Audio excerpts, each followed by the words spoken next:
The attack 17 years ago on September the 11th, 2001, inspired many men and women to enlist and fight for our country, including our next guest. Congressman Scott Taylor was one of those brave Americans. Not long after the attacks, the Navy SEAL re-enlisted in the military. All right, Virginia Congressman Scott Taylor joins us right now, and we'll talk about the hurricane bearing down on Virginia shortly.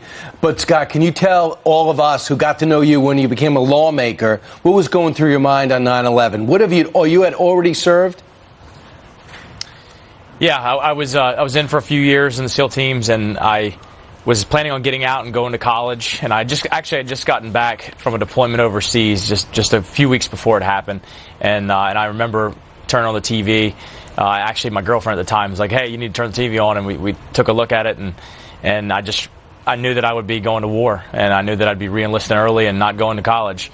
And I got to tell you, just a couple weeks ago, I was up where you guys are, and I was with my son, and we were looking at the memorial up there, and you know, he's a little young now, but I want him to know how our lives changed that day. I want him to know some of the horrors that we have in our hearts and our head.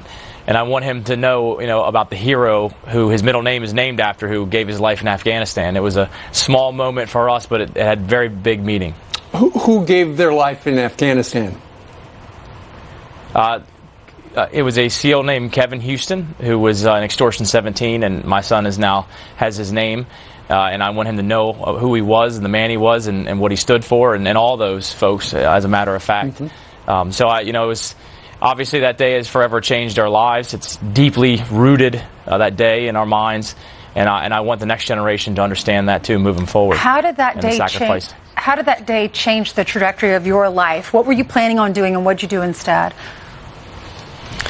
Well, I had planned on finishing out my time in the military and then using my GI Bill. I went into the military about a month after high school, so I didn't have a degree, and I wanted to go get a degree and get into business or something like that.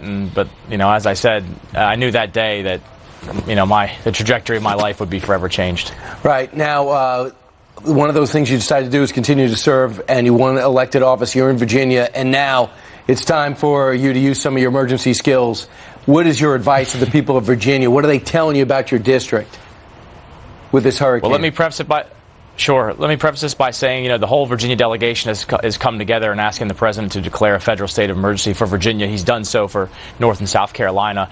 Virginia, the modeling, it might put us right in the center of the impact. So we're going to have some serious flooding, and probably one of the biggest potential problems and dangers for us is if that thing stalls and just dumps lots of water on us. That would cause tremendous and catastrophic flooding. So why would my advice and my encouragement, of course, is for people to listen to the warnings and heed them. Please heed them. I got to tell you that typically in this type of thing, you'd pull resources from other states, but they're in the same problem. They're having the same problem that we are. So we're going to be relying on first responders and local emergency coordinators, and they're going to be overwhelmed. So it's important that we prepare ahead of time to make sure that you don't add to the burden that they're going to have. Indeed. Congressman, thank you very much for joining us on this big day. Thank you, Congressman. Good luck. Godspeed, everyone. Thank you.